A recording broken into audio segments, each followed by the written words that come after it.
Gracias. Buenas noches. Hoy día continuando con el ciclo eh, de plan de negocios, vamos a hablar del tema de medir la capacidad de producción de nuestro emprendimiento y de modelos de automatización que hay disponibles o que podemos aplicar. Cuando hablamos de medir la capacidad de producción, vamos a medir la capacidad de planta o vamos a medir la cantidad de servicios que podemos ejecutar de manera simultánea o consecutiva. Lo que queremos decir es cuántos servicios podemos ejecutar al día o cuántos servicios podemos ejecutar por hora o cuántos productos podemos producir. Ese es un poco medir nuestra capacidad, nuestra disponibilidad, hasta cuánto podemos atender. De alguna manera, nosotros vimos la determinación del mercado objetivo.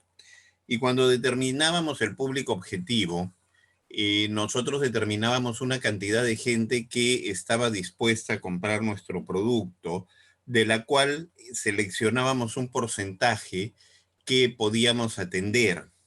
¿Y por qué seleccionábamos un porcentaje que podíamos atender?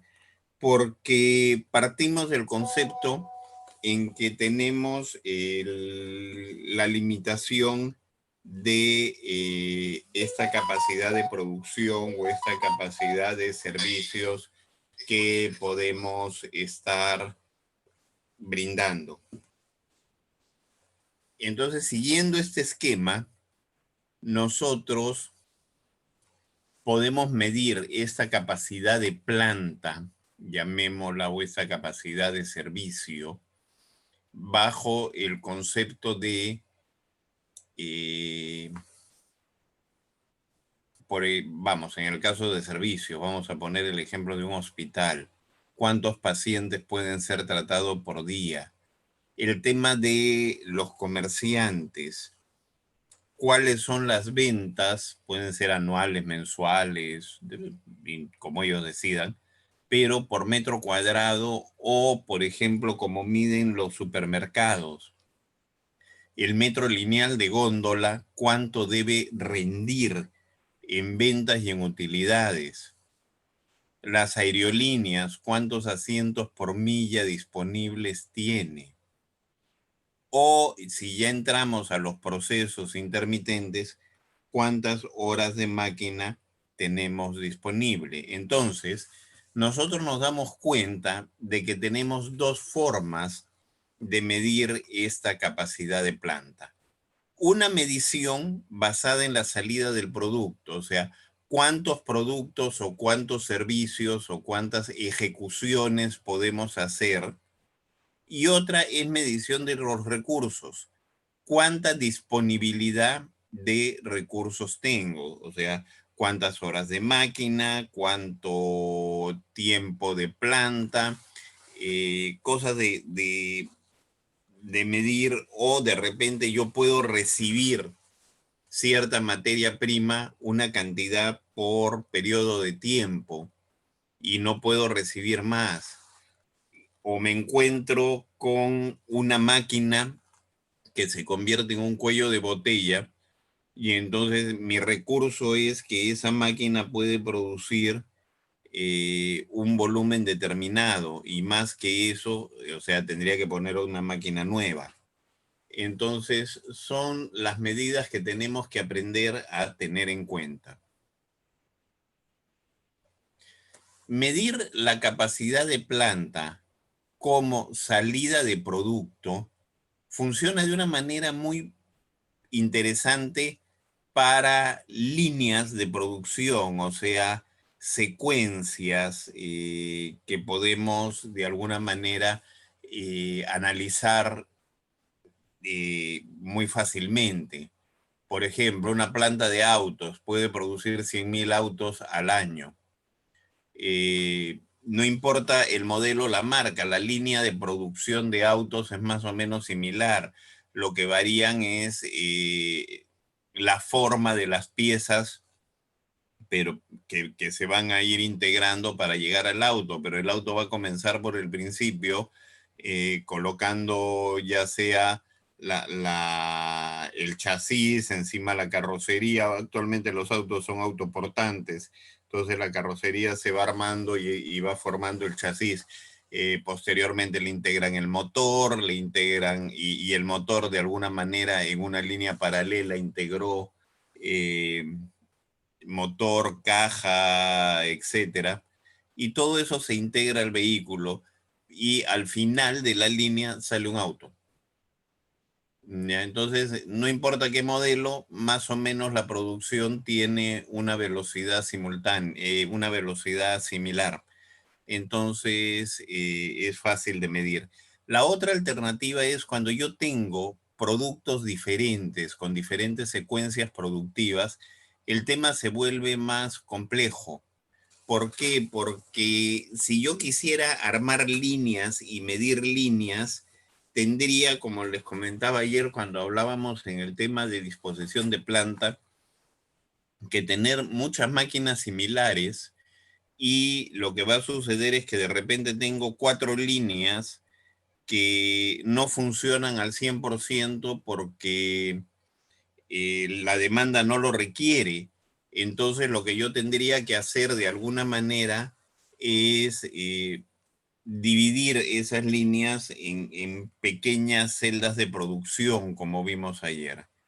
Entonces, cuando tenemos más de un producto con secuencia diferente, se hace más complejo. Otra alternativa es, por ejemplo, los restaurantes. Los restaurantes pueden tener una medida diferente. Pueden tener 100 clientes que compren para llevar o 50 clientes que eh, se atiendan en el establecimiento. O cualquier mezcla de ambos, o sea, digamos, 25 clientes en el establecimiento y 50 para llevar, ¿ok? Simultáneamente. Pero es una forma de balancearlo. Y vamos a encontrar que de acuerdo a los procesos que hagamos, entonces nuestra capacidad va a ser medida de manera diferente. Un pintor para pintar una casa calcula cuántos metros cuadrados de pared va a tener que pintar y calcula cuántos metros por hora o por día él puede atender. Y entonces va a calcular cuál es su capacidad. Yo esta casa la voy a pintar en 4 días. ¿Ok? Entonces son temas que de alguna manera hay que ir personalizando. Por ejemplo, el caso este del pintor es 100% personalizado porque las casas no todas son iguales. Entonces, de alguna manera, eh, se vuelve un poco más complicado. Ahora, en una planta de producción, cuanto más personalización y más variedad exista, la medición se vuelve mucho más compleja y además menos útil. Yo les pongo un caso. Hablamos de la línea de producción de autos y pensamos en esa línea que todo el mundo ha visto en televisión o la ha visto en algún video de internet, en la que vienen los carros pasando y se van armando todos igualitos. Ok. Hay líneas de producción de autos que son totalmente personalizadas. Es más, hay autos que por el precio eh, llegan al punto en que el cliente va a la fábrica, le pagan el pasaje y todo, y un especialista le toma las medidas al cliente para hacer los asientos, los pedales, la distancia de los pedales, del timón, etcétera, a la medida del cliente, como quien se hace un terno a la medida. Entonces se hace un auto a la medida. Esa personalización ya no entra en una línea. Ya cómo se determina esa capacidad de producción se vuelve sumamente compleja. Entonces, esta medición por salidas de producto es aplicable para empresas que mantienen carteras pequeñas de productos y servicios muy estandarizados. puede funcionar muy bien con celdas de producción y productos que se componen de partes similares. Entonces, eso es bastante manejable. Tenemos otra alternativa, que es la medición basada en los recursos. Esta se aplica más a flujos flexibles. Por ejemplo, una fotocopiadora tiene número de horas máquina o número de máquinas utilizadas. Un taller de metalmecánica tiene número de horas hombre o horas de las distintas máquinas. La demanda, en estos casos, la capacidad de la planta, siempre se expresa como tasa de salida de productos, pero esta debe ser convertida en una medición de capacidad basada en los recursos. ¿Eso qué quiere decir? Que si yo tengo tantas horas de máquina, esas horas de máquina van a producir una cantidad determinada. Pero como estamos hablando de opciones de producciones múltiples, lo que vamos a tener que medir es, yo tengo tantas horas de máquina que me permiten salir con 100 unidades de un producto o 50 de otro o 25 de otro, un poco como lo que vimos en el tema del restaurante. Eh, Así, una vez que tenemos esto convertido en unidades, lo podemos analizar contra la demanda. ¿Por qué? Porque una de las cosas que nosotros tenemos que determinar con la capacidad de planta es cuánta demanda podemos atender. Si nuestra planta está en capacidad de atender el mercado o si requerimos hacer una ampliación de planta, si nuestra planta está subutilizada, porque también me puede pasar que yo hago el cálculo y resulta que yo puedo sacar 100 productos por hora y el mercado requiere 10. En ese caso yo estoy con una planta totalmente sobredimensionada y tengo que hacer un trabajo comercial para incrementar la demanda y poder mejorar la utilización de la planta. Entonces, ese es un poco el tema de las capacidades. ¿Qué es la utilización? Es el grado en el que el equipo, el espacio, la mano de obra es utilizada, es usada. Entonces, la utilización se puede medir en una fórmula que es la tasa de producción promedio entre la capacidad máxima por 100. Y lo que nos indica eso es cómo estamos, si vamos a necesitar ampliar o reducir la capacidad. Tengan en cuenta que las capacidades de planta no son lineales con una pendiente como la demanda, que puede crecer 1, 2, 3, 4 y vamos progresivamente. No, el caso de la capacidad de planta es, yo tengo una capacidad de planta para producir 100 al día. Si ya llegué al tope de 100 al día, no puedo hacer una ampliación para producir 101 mañana, 102 pasado y así sucesivamente, sino si yo producía 100 al día, mi ampliación me va a llevar a producir 200 al día. Y entonces es que se ve este diagrama donde la demanda va como una línea una línea con pendiente, y la capacidad de producción va como una escalera donde hay picos que sobrepasan a la demanda hasta que la demanda los alcanza. ¿Ya? Esto es por qué, porque las máquinas que se implementan tienen una capacidad determinada y si yo pongo una máquina nueva, voy a aumentar toda la capacidad de la máquina, no solo una parte, que no voy a usar toda, voy a usar parte, estamos de acuerdo, pero por ahí va.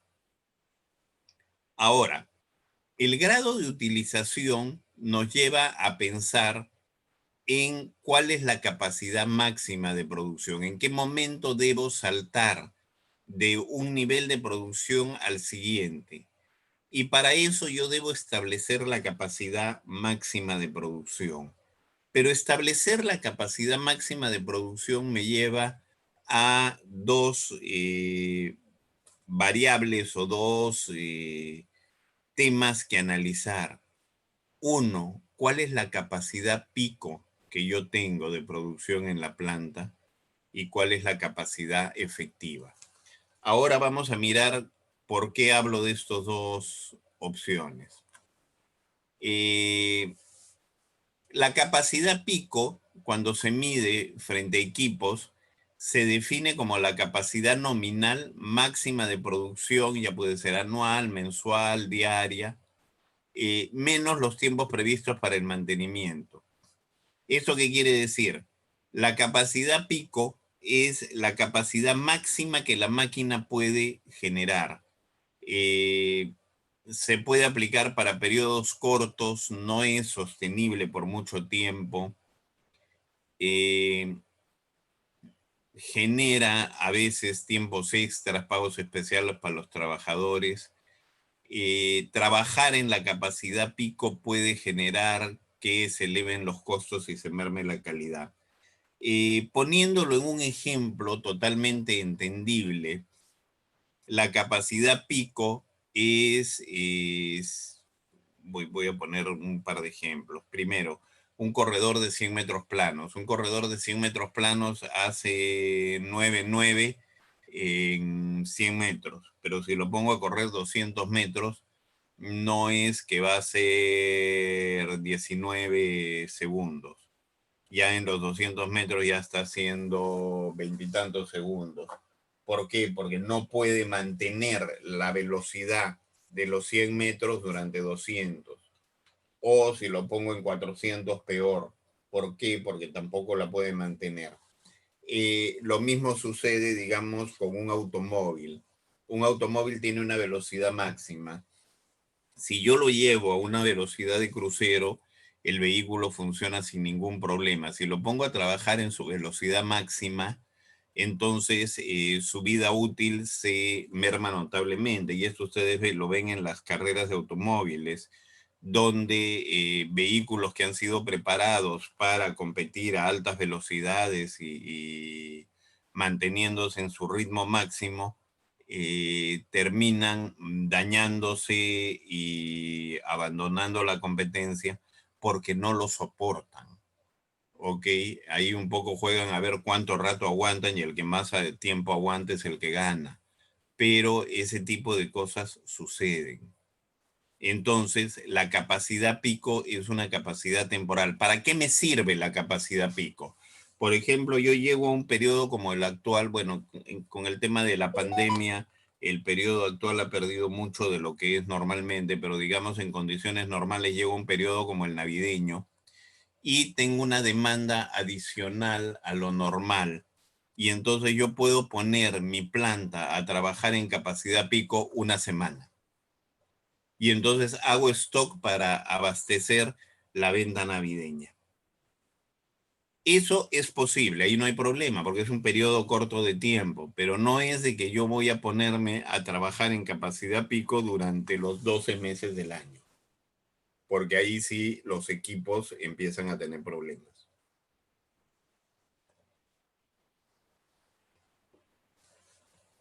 El otro tema del que hablábamos es la capacidad efectiva. La capacidad efectiva representa la máxima producción que el proceso puede sostener en condiciones normales. O sea, la capacidad pico es lo más que yo puedo hacer, pero la capacidad efectiva es lo más que yo puedo hacer constantemente, sin riesgo de dañar equipos, sin maltratar al personal, con todos los mantenimientos en orden, ¿ok? Las salidas es con horarios realistas de trabajo para la gente y para el equipo que se tiene instalado. Entonces, realmente cuando nosotros medimos la capacidad de la planta y queremos hacer cálculos del uso de esta en situaciones normales, nosotros vamos a hablar de la capacidad efectiva, o sea, cuánto puedo producir de manera constante durante un periodo de tiempo relativamente largo. Entonces, regresando al tema, el corredor de 400 metros planos tiene un tiempo menor al de 100 metros planos. ¿Por qué? Porque esa es su capacidad efectiva, digamos. O el automóvil, si viaja a, bueno, hay limitaciones de velocidad, pero en países como las autobahn alemanas, donde no hay limitación de velocidad, eh, si viaja a 120 o 130 o 140 kilómetros por hora, está dentro de sus rangos. ¿Ya? ¿Por qué? Porque si yo miro el tacómetro de revoluciones, el máximo es 6.000, pero ¿durante cuánto rato aguanta 6.000 el auto? Pero si yo viajo a 4.000 o 4.200, no pasa nada, el auto puede irse durante horas a esa velocidad. Entonces, son temas a tener en cuenta y que de alguna manera deben ser evaluados cuando yo calculo cuánto ofrezco de mi planta. Hoy día, analizando la situación del Perú actual, por ejemplo, estamos viviendo un problema de capacidades de planta y de utilización de las plantas productoras de vidrio. ¿Por qué? Porque las plantas productoras de vidrio durante la pandemia, alguna de ellas paró totalmente. Y al reiniciar, bueno, y la otra planta, y la que paró tenía un horno, la otra planta, que es bastante más grande, tiene 3 hornos, pero esa planta también tuvo un periodo en que paró, y al salir de la para tiene un horno con un contrato de exportación a Estados Unidos. El segundo horno está en este momento detenido en mantenimiento, y el mantenimiento de los hornos de vidrio es bastante prolongado, y solo está con un horno produciendo para el mercado peruano. Entonces, la demanda no la pueden satisfacer. En este momento hay escasez de botellas y de envases de vidrio. Uno llega a los distribuidores de vidrio y encuentra listas en la puerta que dicen todos estos productos hoy día no hay. Mañana cambian la lista y pasado cambiar, porque depende de lo que van produciendo, van habiendo. Entonces, eso es porque las plantas de vidrio trabajan a su capacidad efectiva. La demanda está lejos encima de su capacidad efectiva. Entonces, tenemos que enfrentar ese problema. Yo calculo que hacia febrero debe normalizarse, pero es algo con lo que hay que vivir, y tenemos que aprender a medir eso, que es producto de la pandemia, que es producto de una situación especial. Sí, sí lo es, pero tenemos que manejar eso de alguna manera.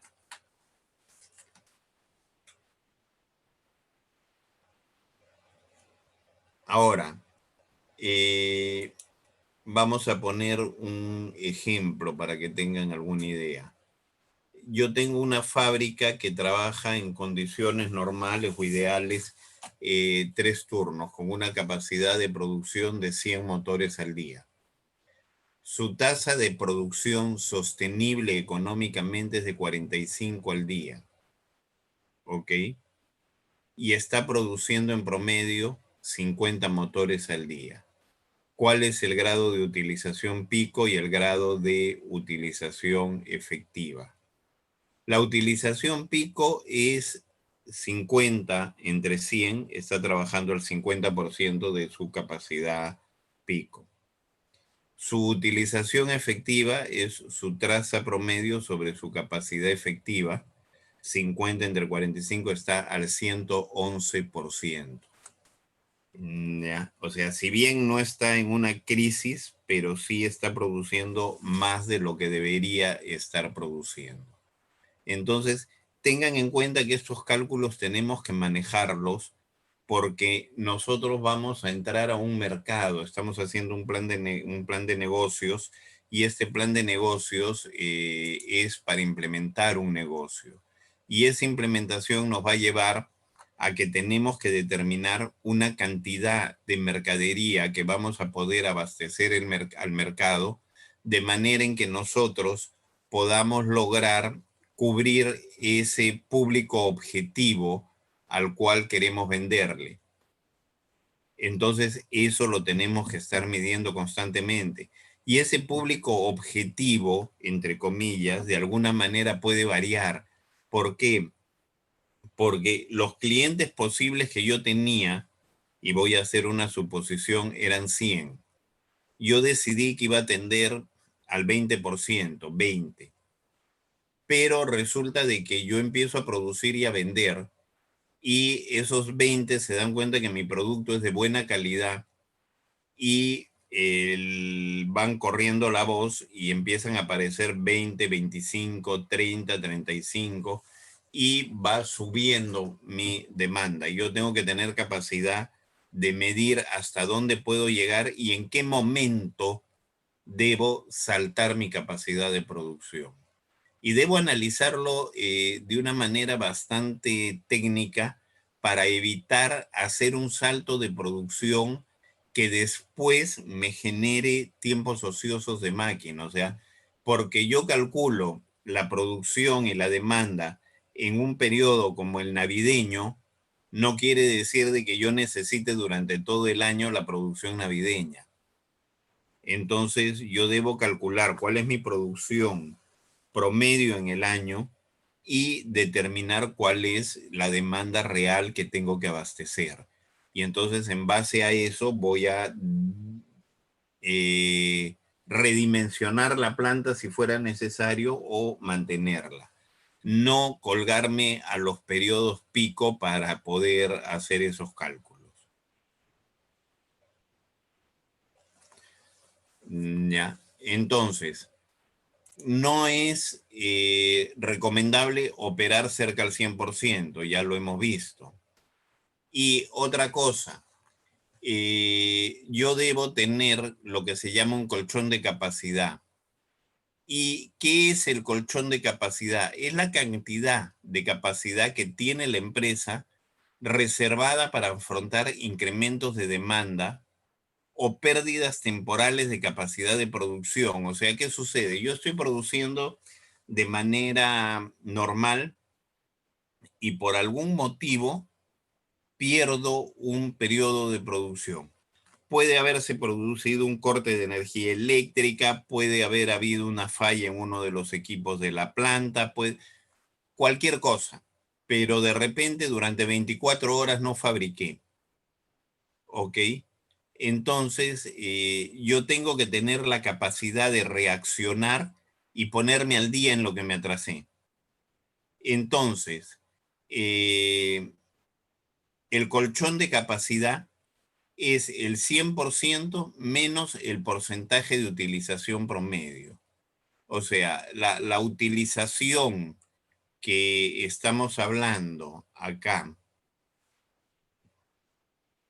que es la de la capacidad efectiva, llamémosla 100%, menos lo que yo estoy utilizando, me deja un espacio, que es un colchón de capacidad que yo puedo usar de manera constante, sin problemas, para cubrir excesos de demanda. Y debo analizar qué relación costo-beneficio me genera. ¿Por qué?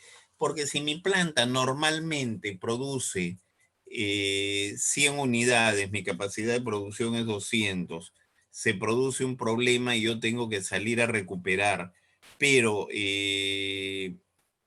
para lograr producir esas 200, yo voy a necesitar hacer horas extras, hacer una serie de inversiones que me generan costos adicionales. Entonces, también tengo que mirar cuánto me va a costar ese manejo.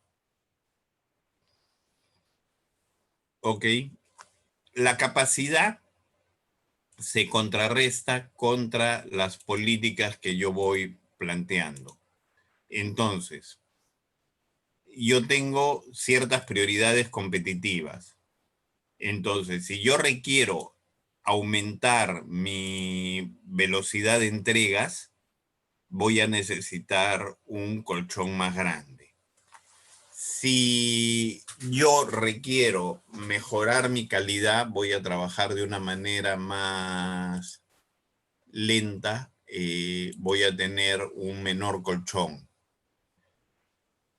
Cuando los inversores entran a opinar, los inversores nos van a presionar para que nuestro colchón de capacidad disminuya. ¿Y esto por qué? Porque para ellos el tiempo no usado de la máquina es plata que está muerta, que está detenida. ¿Ok?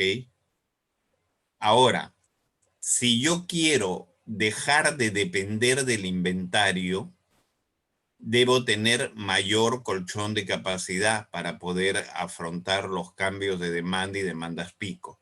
Acá entramos en un tema que es bastante interesante y que se trata de analizarlo justamente con los inversores y con los temas financieros.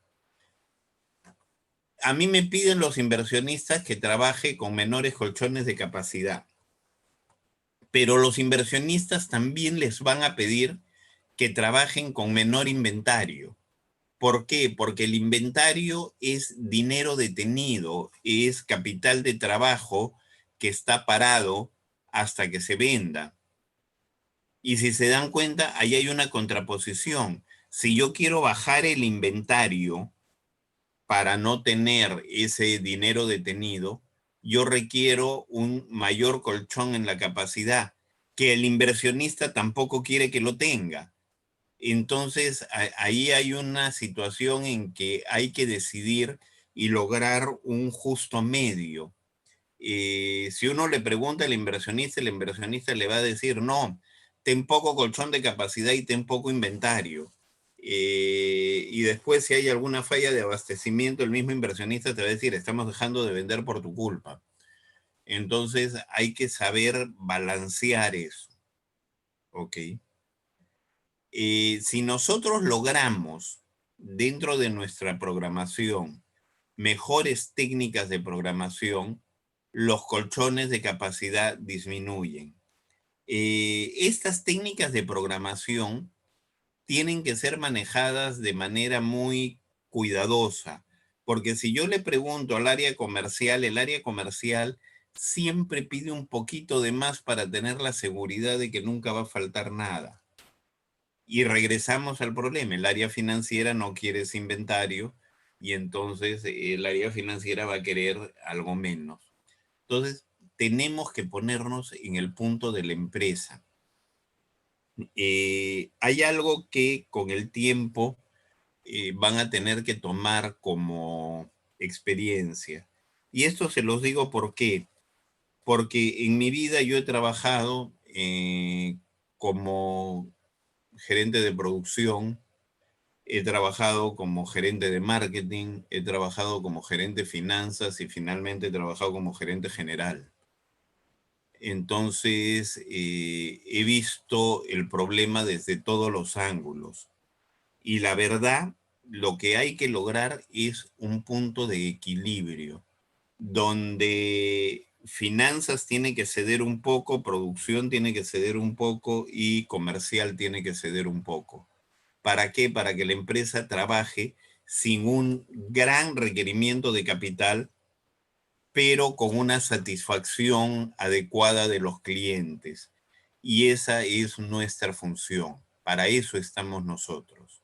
Entonces, por eso estas cosas que a veces cuando estamos haciendo un plan de negocios suenan como temas un poco áridos, porque a todo el mundo le gusta hablar de la creación del producto, la ideación, el design thinking, el empathy map y todas esas cosas que son bastante entretenidas de hacer.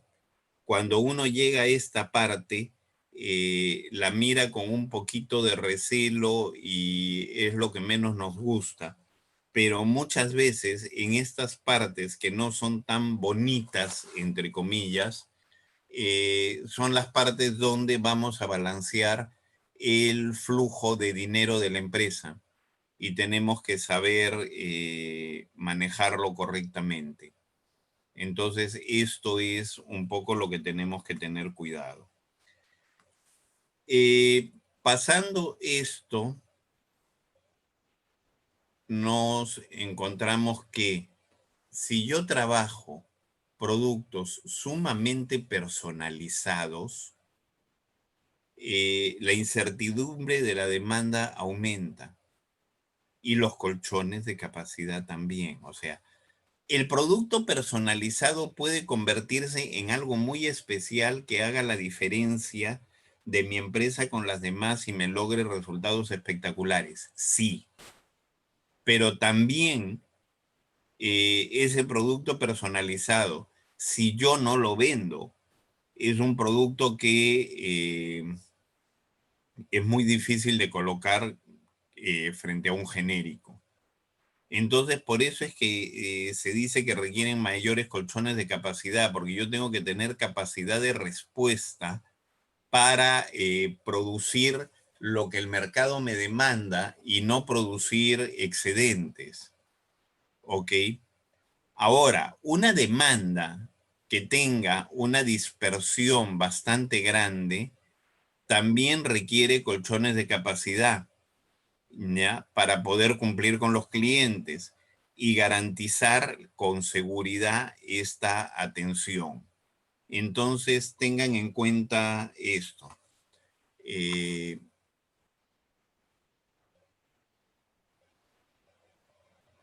Ahora, saliendo de los temas de capacidad, nosotros ya medimos la capacidad, sabemos todo lo que hemos visto y estamos enfrentando una demanda y la producción y los inventarios de la manera correcta. Ahora, vamos a mirar los temas de automatización. ¿Cuánto debemos automatizar una planta? Normalmente, como definición, la automatización es un sistema donde se transfieren tareas de la producción que se realizan por operadores humanos a un conjunto de elementos tecnológicos.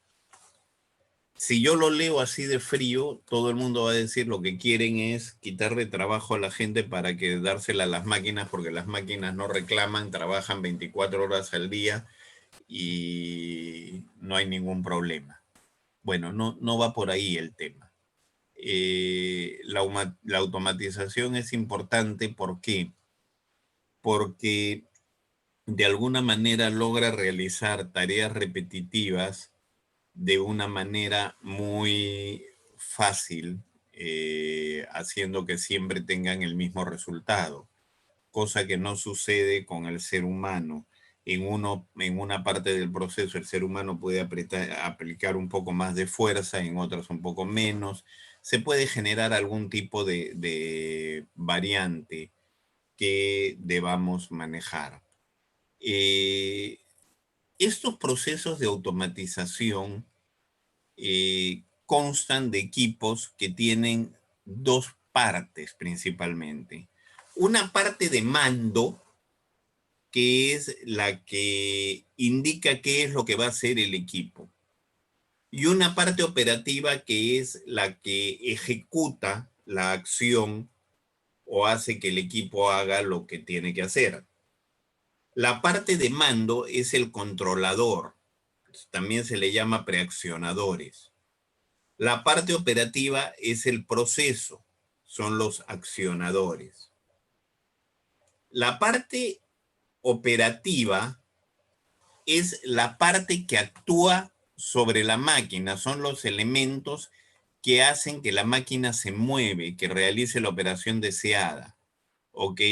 Pueden ser motores, pueden ser eléctricos, pueden ser pistones hidráulicos, pueden ser pistones de aire, puede ser sensores que vean el paso del movimiento.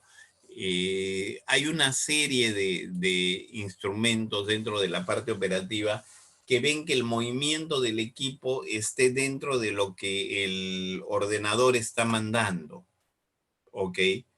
Y tienen que medir también la fuerza y la distancia que recorren.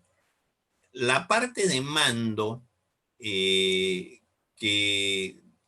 acá lo que decimos es que suele ser un autómata programable, tecnología programada, no necesariamente tiene que ser una computadora, sino puede ser una secuencia de comandos que en algún momento se utilizaban hasta relés o relays, que abren o cierran bajo diferentes condiciones. Eh, Hoy día también se usan tarjetas electrónicas o módulos lógicos neumáticos, ¿ok? En un sistema de producción de este tipo, el autómata es programable. Normalmente es la cabeza del sistema y debe comunicarse con todos los sistemas automatizados. Yo les cuento, a mí me tocó vivir en una planta de producción de colchones alguna época de mi vida y ustedes han visto que cuando compran un colchón o van a la tienda, el forro tiene unas costuras con un diseño determinado. Ok, ese diseño se hace de manera automatizada. Y es más, la máquina que hacía ese diseño estaba conectada con el proveedor de la máquina, que era una máquina alemana, estaba conectada por internet con el proveedor de la máquina y podían bajarse infinitos diseños para hacerse. Entonces, esto daba una libertad de acción espectacular.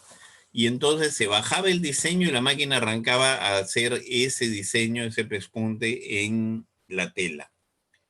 Esa es una forma. Otra forma es, por ejemplo, yo tengo en la fábrica unos agitadores para la preparación de las mezclas.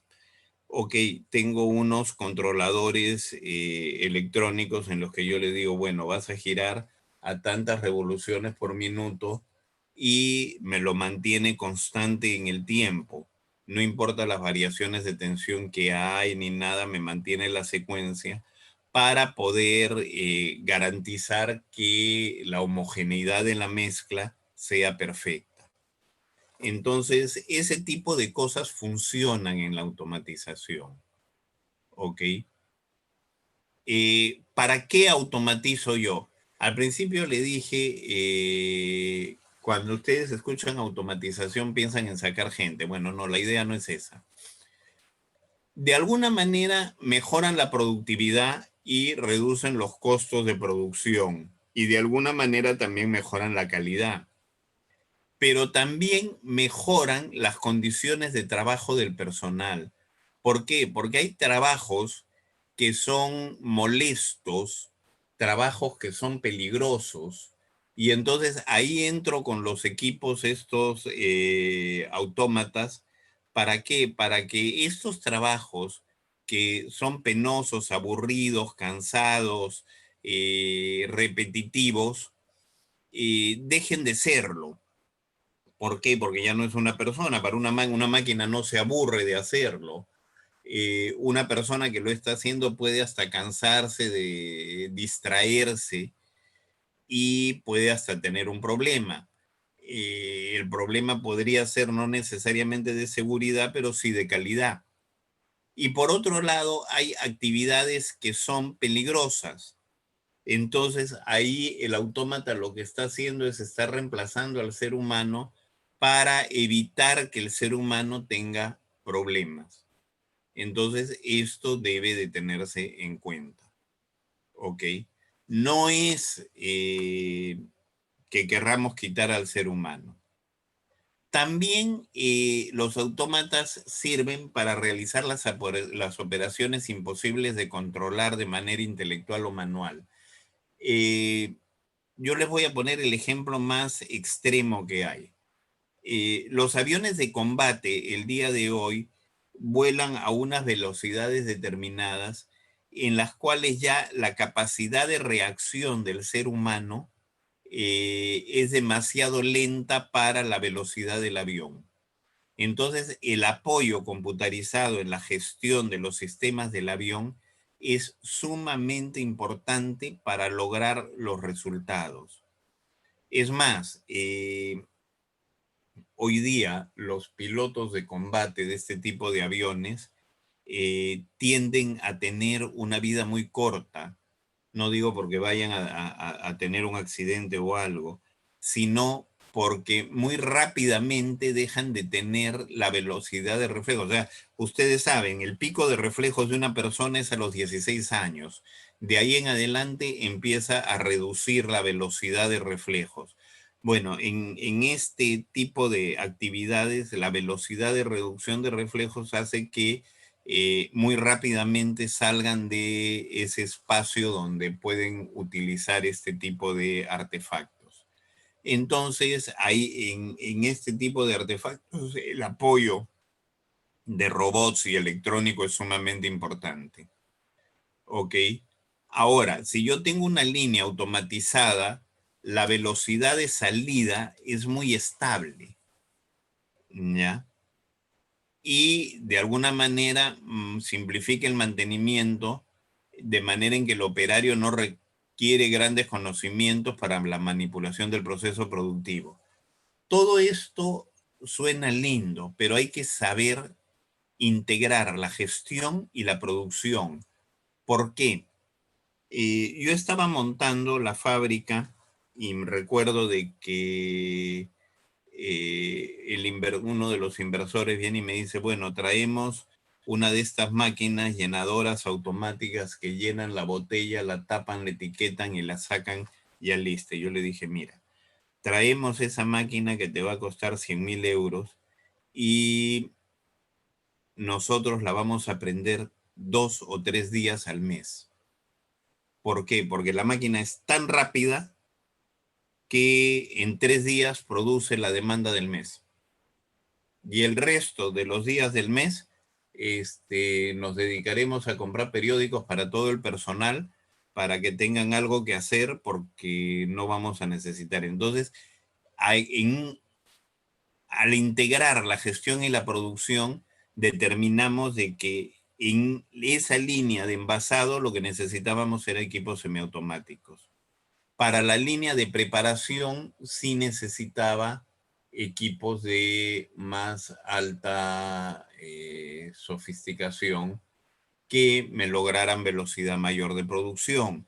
Pero cada cosa en su punto, o sea, automatizar no es, ¿saben qué? Voy a hacer todo electrónico, todo automático, todo. ¿Por qué? Porque de repente no lo necesito. Yo tengo que hacer lo que necesito, no más allá de lo que necesito. Entonces tengan en cuenta eso. Bueno, después de estar aproximadamente 50 minutos conversando de este tema, y aunque parezca un poco, como les dije al principio, árido, eh, me gustaría ver si tienen alguna duda, si todo ha quedado claro, eh,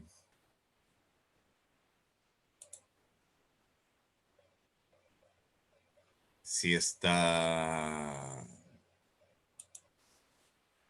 entendido.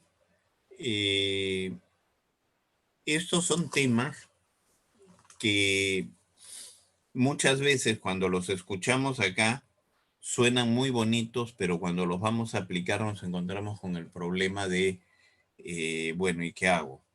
Entonces, lo primero que les digo es lo que siempre les digo, lo que siempre repito.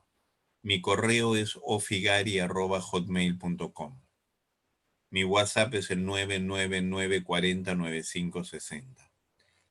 Por si acaso, esas dos direcciones no han cambiado, creo que hace 20 o 30 años. Entonces, anótenlos, ténganlo y cuando estén en proceso de realización de su plan de negocios, eh, pueden hacerme la consulta en el momento en que deseen.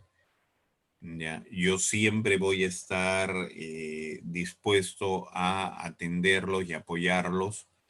¿Por qué? Porque básicamente lo que a mí me interesa es el éxito de todos ustedes. O sea, si no pensara de esa manera, no estaría acá hablando con ustedes.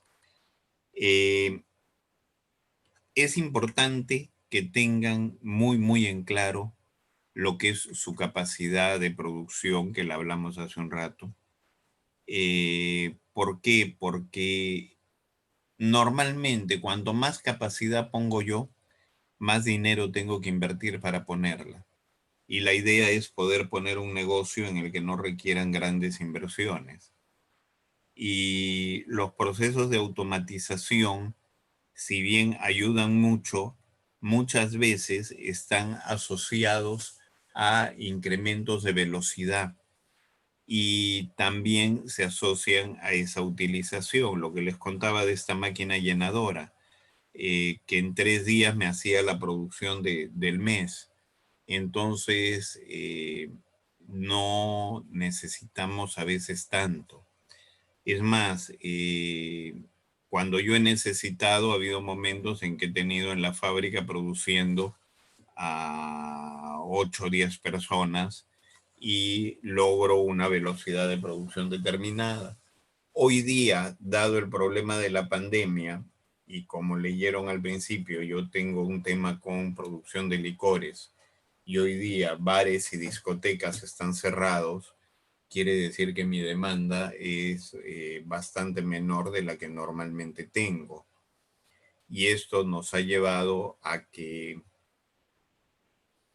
eh, con muy poca gente mantenemos el nivel de producción que realmente necesitamos. Entonces, esto de acá hay que manejarlo adecuadamente. Otra cosa que sucede también, y ténganlo en cuenta, es en un primer momento ustedes pueden pensar que necesitan tener un gran volumen de personal. ¿Por qué? Porque el rendimiento no es el que ustedes están calculando. Pero tengan en cuenta que también hay algo que va a suceder, que es la curva de aprendizaje de la gente. La gente, conforme va ejecutando un proceso, va aprendiendo a ejecutarlo cada vez mejor y más rápido. Y de esa manera va a lograr un resultado más eficiente. Y entonces, conforme aprende, va a lograr mejorar su productividad y va a lograr incrementar su volumen de salida de producto. En la medida en que ustedes inicialmente no tengan en cuenta esto, van a contratar gente de más que después se van a dar cuenta de que cuando este proceso de aprendizaje se da, se reduce la demanda de personal. Entonces, midan la cantidad de personal en función a un tiempo de aprendizaje que ya deben haber pasado. Y en base a eso, calculen lo que deben hacer y cuánto deben hacer. O sea, no se trata de alocarnos, como yo le dije en ese momento al inversor. O sea, no te aloques, la máquina es linda, se ve linda en el catálogo, ponerla en la planta es espectacular, todo el mundo que entre la va a mirar y la va a aplaudir, pero vas a tener un adorno de 100.000 euros. ¿Ok? Cosa que en la práctica no nos sirve para nada. Mientras que con unos equipitos de 8.000 soles puedo hacer lo que a mí el mercado me demanda. Entonces, es cuestión de que ustedes lo decidan en el momento. Bueno, les dejo mi correo, como les dije, repito, ofigari@hotmail.com. Les dejo mi WhatsApp 999409560. Sé que a continuación alguien va a continuar con una conferencia de 9 a 10 de la noche. Y en la medida en que no tenemos en este momento consultas adicionales, yo procedo a entregar la sala. Les agradezco su compañía, les agradezco sacrificar un sábado en la tarde escuchando esto, pero son temas que espero que les puedan servir. Muchas gracias a todos y nos vemos el día lunes, continuando con este tema de plan de negocios. Muy buenas noches, muy buen fin de semana. Hasta luego.